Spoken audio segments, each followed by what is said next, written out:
Olá, tudo bem com vocês? Sejam bem-vindos a mais um vídeo desse canal e hoje eu vim falar da mais nova produção brasileira lançada pela Netflix, Cidade Invisível.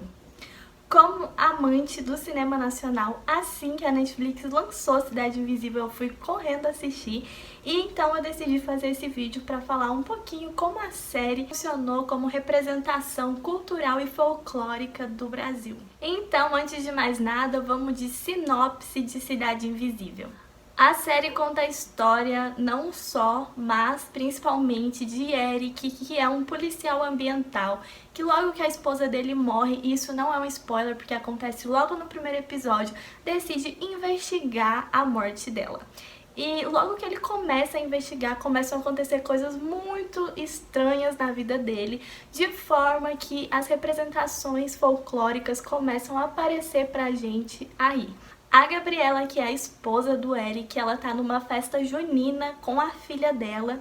E aí, ali tem um senhor que já tá contando algumas histórias de algumas lendas. E a gente já começa a entender que aquilo se trata do que a gente conhece como folclore aqui no Brasil. Então acontece um incêndio numa mata bem perto da festa que elas estão.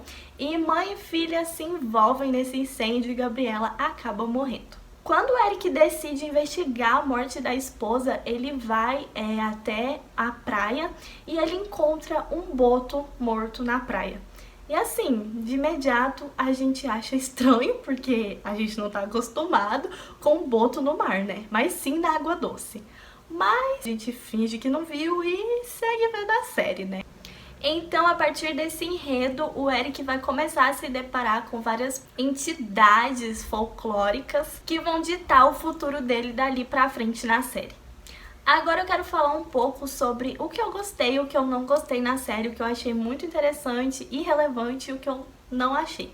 Então, a partir daqui eu vou dar spoilers da série, então se você ainda não assistiu, fecha o vídeo e volta depois, mas não deixe de assistir. O cenário de Cidade Invisível é o Rio de Janeiro e eu confesso que isso não me agradou tanto porque eu queria ter visto a nossa querida Amazônia na série.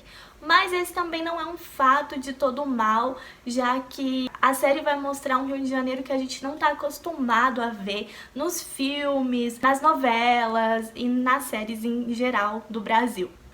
A gente vai conhecer uma parte mais natureza, assim, vibe selvagem ali da cidade do Rio de Janeiro, sabe?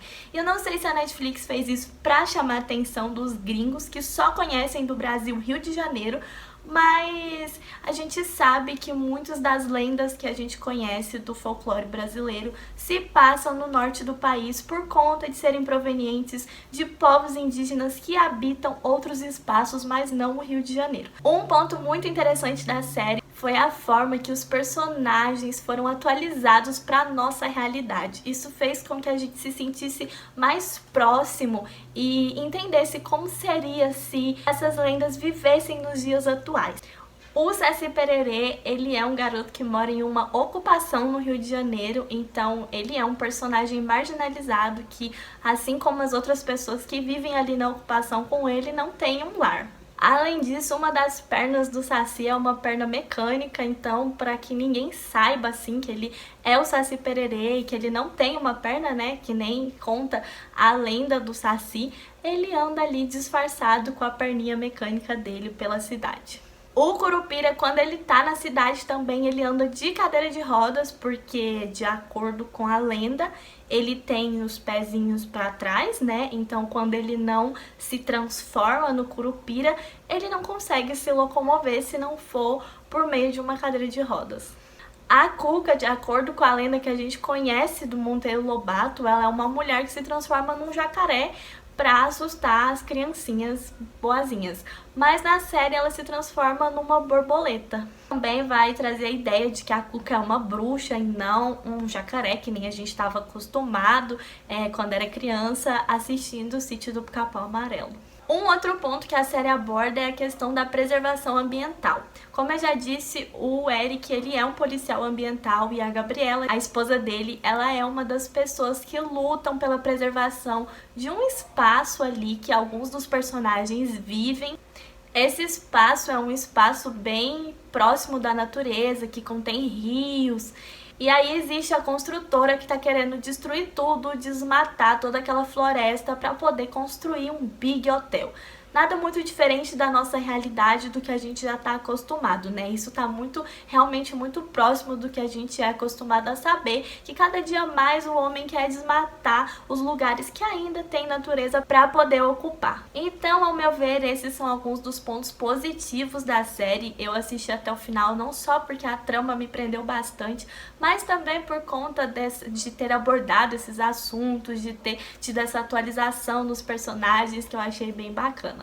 Por outro lado, infelizmente, a série não trouxe nenhum protagonismo indígena e muitos dos indígenas se manifestaram para falar sobre Cidade Invisível, levantando essa questão. O que muita gente não sabe é que a maioria das histórias, das lendas que são contadas em Cidade Invisível são provenientes de entidades indígenas, ou seja, essa é a história e a cultura dos povos indígenas. Muito do que a gente conhece como folclore no Brasil são histórias que partiram, se originaram de entidades indígenas. No entanto, quando essas lendas nos são apresentadas em Cidade Invisível, é de forma muito superficial e o telespectador não consegue estabelecer uma relação entre essas lendas e os povos indígenas, sendo que elas são parte da história e da cultura desses povos. Até mesmo o personagem Saci Pererê, que é uma entidade pertencente à cosmologia dos povos Guarani, e para eles o Saci é um garotinho indígena travesso e que gosta de se dar bem contra os humanos. Na série ele é um garoto negro, mas não indígena. Então Cidade Invisível pode ser uma forma de não só o mundo inteiro conhecer um pouco mais sobre a nossa cultura e o nosso folclore, mas também brasileiros que muitas vezes não prestigiam o que é produzido aqui, dá valor um pouquinho mais à nossa cultura e à nossa história.